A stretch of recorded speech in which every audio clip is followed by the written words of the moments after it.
We're excited to have a week of practice and more time to continue to learn ourselves and get better as a program. But it's also a test to see how we're going to respond. Up to this point, we've had 2 practices since we returned from Vegas. And yesterday, I thought, was our most spirited practice of the year and probably our most productive as well. So that's a good sign going forward. We've got to get lost in the fight and the process of improving. And so we're off to a good start. We're 2 for 2. Hopefully, after today's practice, we'll be 3 for 3. What are some of the goals within the 9 days between Gonzaga and Rutgers that you're looking to achieve or things you're looking to work on? Transition defense. I think it's obvious when we get our defense set. Our size, length, versatility are all key components. But most importantly, I thought our guys really played well off of each other. And the one thing about our team on both sides of the ball, we're not rigid in what we do. And so we think the randomness, we think the connectivity are what make us unique. And so just the more we play together, the more situations we see, the more prepared we'll be to deal with all the things that we're going to see. We've got a firestorm ahead of us that we have to be prepared for.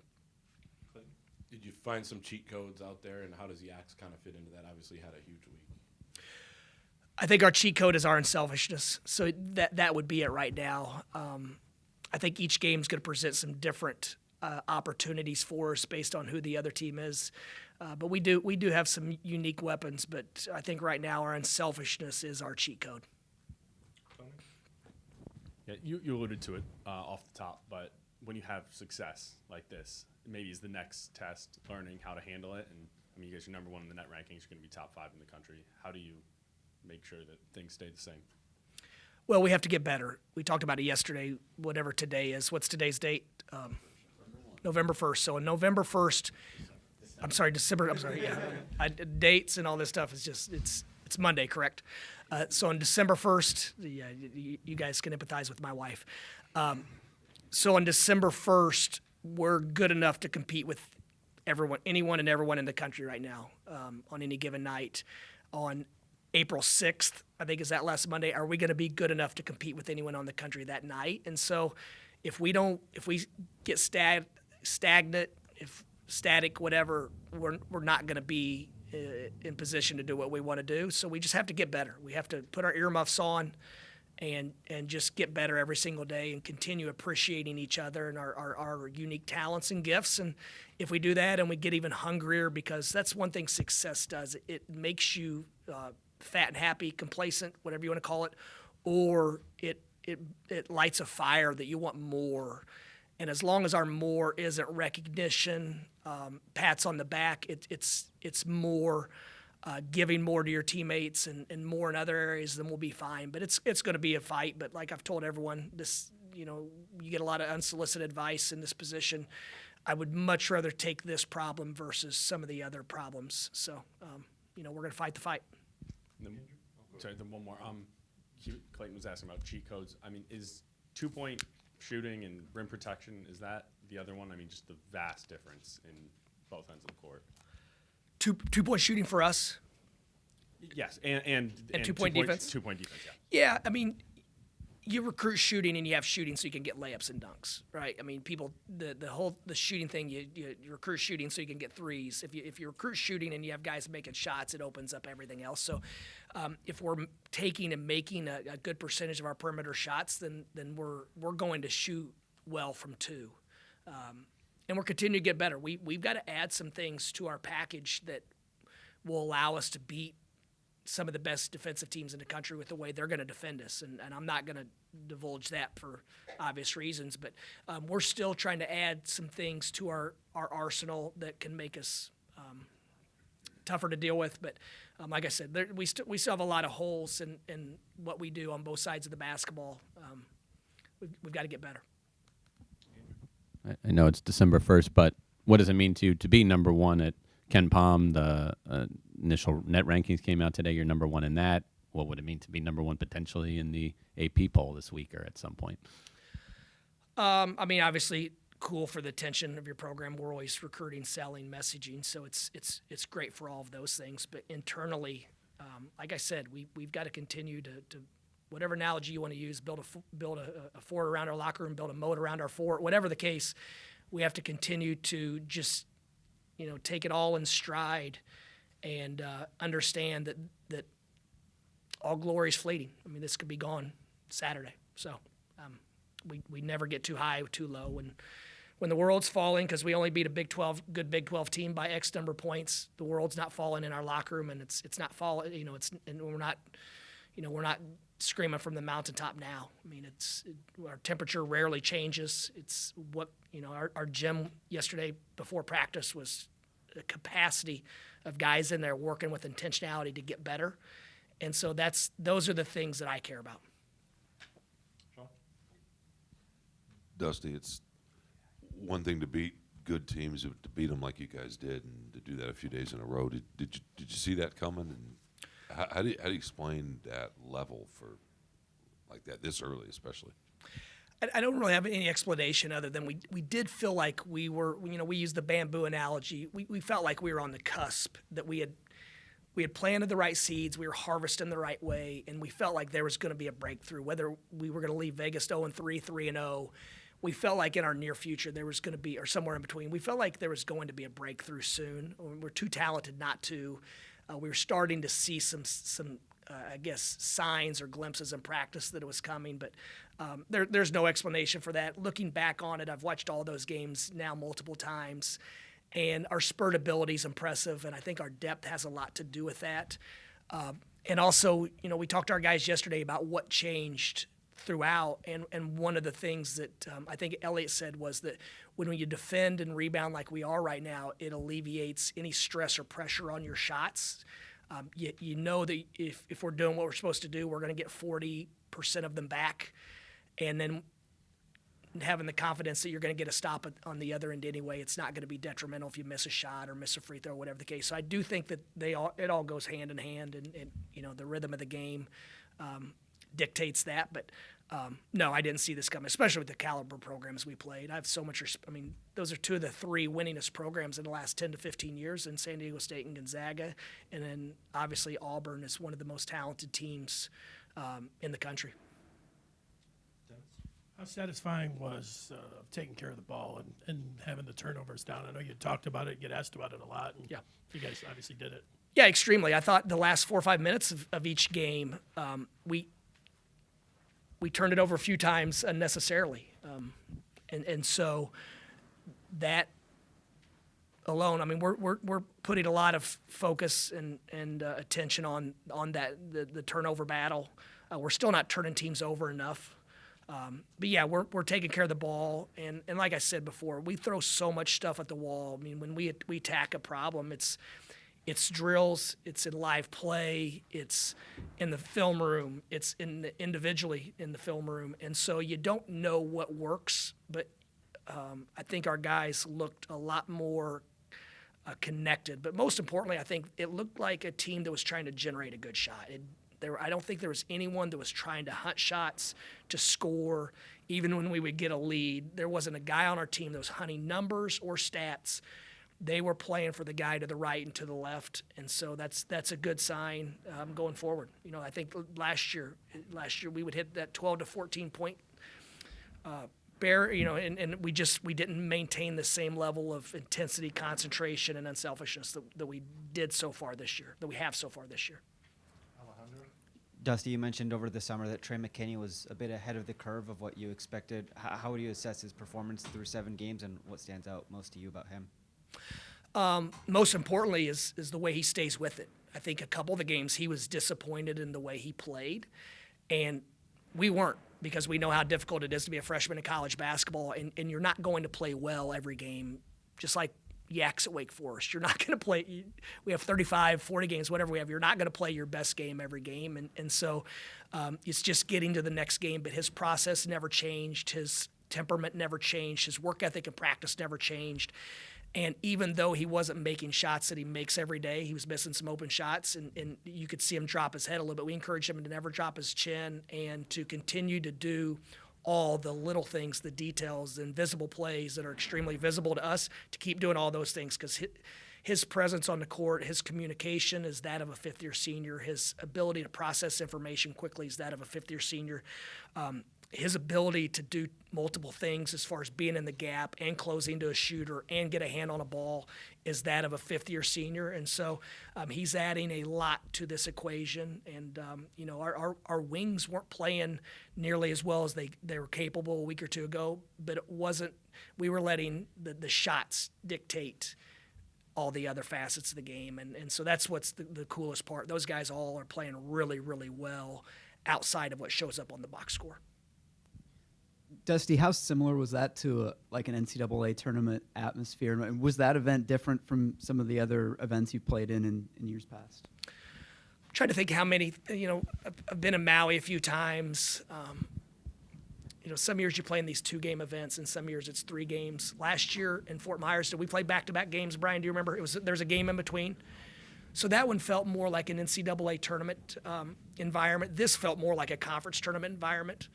And hopefully we're in position where we only have to win 3 in 3 days instead of whatever it is now, 5 in 5 or 6 in 6 or whatever the case. So it felt like that, but we enjoy these quick turns and these sometimes as coaches we overthink it and probably just do too much to prepare for another opponent. It forces us to focus on only the most important parts of scouting and to focus more on us and our mindset. The Cornet contests, those seem to be working. I don't have the exact numbers, but what made you, kind of implement that and what results are you seeing? Well, we tried last year and we didn't get near as much buy-in on the closeout. But we actually, it started with our conviction, I guess. We've been aware of. Look, our staff watches a lot of ball, and Luke Cornett was doing it. The Celtics had some tricky schemes where they put their best, Robert Williams, and then Cornett, they put him on whoever's in the corner.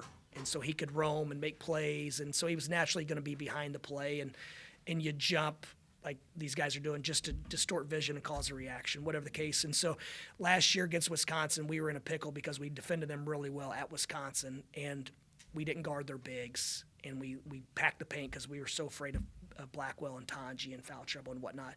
And so then we played the Big Ten tournament, and those guys had added the three-point shot to their game. And so we were in a pickle. Do we play it the way the other teams in the league have, or do we stay with our identity, and then we're just going to get a late contest, but we're going to jump as high as we can and try to impact the shot without being at the three-point line or whatever the case. So I think Wisconsin went 0 for 4, 0 for 5, so it gave us a little more conviction that this is going to be an option going forward. And then we had a guy come in this summer to work with our staff, and we asked him, and he's a basketball encyclopedia, I'm just going to leave it at that, and we asked him about that, and he had numbers and facts and stats behind it, and so we thought with a die and these guys, this could be a weapon for us, and I think because they've done it and it's worked, we've gotten more and more buy-in. So, but it goes back to philosophy. We want to challenge everything. We want to challenge every pass. We want to challenge every dribble, and certainly we want to challenge every shot. But if we're expecting a die and these guys to protect the rim, it's tough to be at the rim and the three-point line, and we don't want to be in full rotations all the time. So it's something that's worked well up to this point.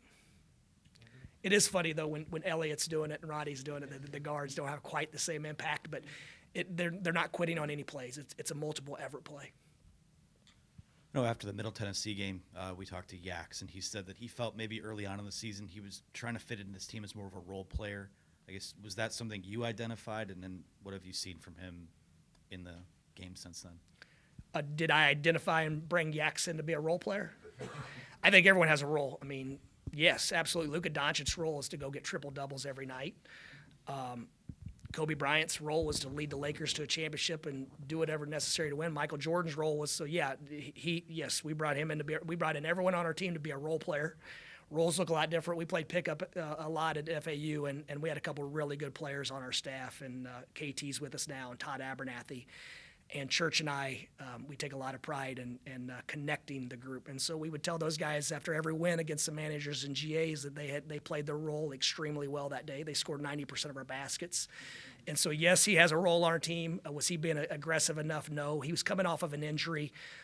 He didn't believe in his three-point shot as much as the staff did early on. I think he has a lot of confidence now in his three-point shot. So Yax is never going to be a guy that just hunts baskets. He's going to make the right play. Now we have to continue to do a better job of putting him in position to attack so we can create those advantages. But he's getting better and better as a basketball player, and so I think that helps our team morale as well when your superstar guys are really, really unselfish. So we're going to encourage him to continue to do that. But yes, we brought him in to be a role player. He's right. Yeah, hell yeah, we brought everybody to play a role on this team. It's just each role looks a lot different. Yeah, how do the analytics factor into the roster construction of this team, and what are the other factors that go into building out this roster? Yes, analytics played a role. CAP played a role. Eye test played a role. Our gut played a role. All of it plays a role. But yeah, we definitely looked at the numbers and the data. To either sometimes you do it just to confirm what you thought. So yes, we use all that. We have a full-time analytics guy on our staff that on our group thread at 10:30 at night we'll shoot him a random question and he has the answer back in about 30 seconds. So it's been very, very valuable just to either confirm or deny what we saw through the film or just our gut reaction to things. You're welcome. Time for a few more, Sean. Dusty, I know it's early, but have you had a chance to peek at the rest of the Big Ten? And curious what your early impressions are, maybe some of the better teams. Yeah, I've done more than peek. I try to watch a little bit of every team throughout. Just now the NBA goes on the wayside. Anything else entertaining goes by the wayside. So yeah, I've watched at least a little bit of just about everyone in the conference. Obviously, Purdue and Michigan State are playing as well as any teams in the country. Those guys are really, really good. I haven't seen the West Coast teams as much just because I'm not a night owl by nature. But I've watched Iowa a few times. They're really, really good. They have one of the best point guards in the country. They're gonna cause some problems in the league this year. Those I've seen Ohio State play. They have a good ball club. Very, very good guard play. Their front line is talented as well. Indiana, they shoot the ball, they share it. I've seen, I don't want to leave anybody out, but I've seen majority of the teams play at least 10, 15, 20 minutes throughout the fall. Just a quick follow-up. You said the NBA goes out the window, so to speak. Had you been watching the Pistons at all before this? I have, yeah. I watched, and I will watch the Pistons a little bit, and it might just be a quarter here and there. I did watch a little bit of NBA last night just because there weren't any college games on at 9 or 10 at night or whatever it was. So, the Pistons, their toughness, and obviously I watched a little bit of the Miami game the other night because of Duncan and my son and whatnot. But their toughness, their role definition, I mean, they're fun to watch. They've done an unbelievable job, and it's another example of like you see the results right now. But we would go watch them if I had a flight out of Detroit this summer recruiting at 2. I would go by and try to watch their workouts before I was going to be in Detroit anyway. So I would go by and watch several of their workouts, and just to see them put in the daily work and develop the daily habits and to see what they were building, you knew they were on the verge of a real breakthrough. And so it's nice to see that work and that team environment rewarded. LJ told us after Middle Tennessee that going into the Players era, he wanted to get back to being his defensive self, like he's really good on defense. All that. Did you pick up on that over the weekend, the Players era tournament from him at all? Yeah, I think it was much better than back to whatever he was defensively before that. I thought he was dominant defensively. I mean, I thought he injected energy into our team. Him getting those 50-50 basketballs it was impressive. And so that's a step going forward. But you talk about a guy that just wants to win and feel good about the way he's playing and contributing to winning. He did that. That's another thing. I mean, he's going to shoot the ball better. LJ's a really good shooter. He's a really good finisher. And I appreciate the fact that he's trying to evolve as a player now, and he's adding more to his game. I thought he had a really, really good 3-game stretch. And so we're excited about what he brings because he has a lot of different qualities and a whole different skill set than the majority of our roster. So yeah, it was nice to see him have that fire in his eye. We'll close out with James and then Dennis. Dusty, I want to ask about the coaches challenge you had in the Gonzaga game. I guess just how befuddling was that, and what explanation were you given as to why that call stood? They said something about the angle of their view, and it was inconclusive. So I said, next time I'm going to have a selfie stick and a mirror. And so when they're, they could just look at the Jumbotron and see the angle we had. I don't know. Once again, you can control what you can control. I would have been obviously much more disappointed if it came down to one possession and we need, because the way I look at it in the first half, if you have a challenge, you feel like you're going to win 99.999% of the time, you take it because you're going to have that one in your pocket. Then the second one is the one where you're going to have a tough decision to make because it could cost you a possession at the very end of the game. So yeah, that's we're gonna if we can get a possession back, and also I drawn up a baseline out of bounds play. We felt like it was 100% our way, and then to have it taken away, I think that was probably part of the disappointment as well. But those guys, I mean, once again, it's a tough job. If it's I watch these games, in football it's tough, in basketball it's tough to find the correct call every time. So it is what it is, but.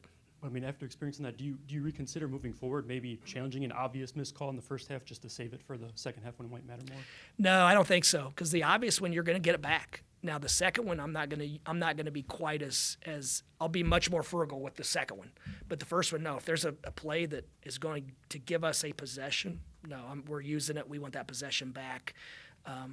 There's moments in every game, and in each game you never know what that moment is, but it could be an energizing play, it could be a big shot, it could be a dunk, but there's moments in every game, and so one more possession might be that moment, and we're going to get it back anyway if we're as confident as we were. So internally we're still 100%. Externally we've lost on a challenge.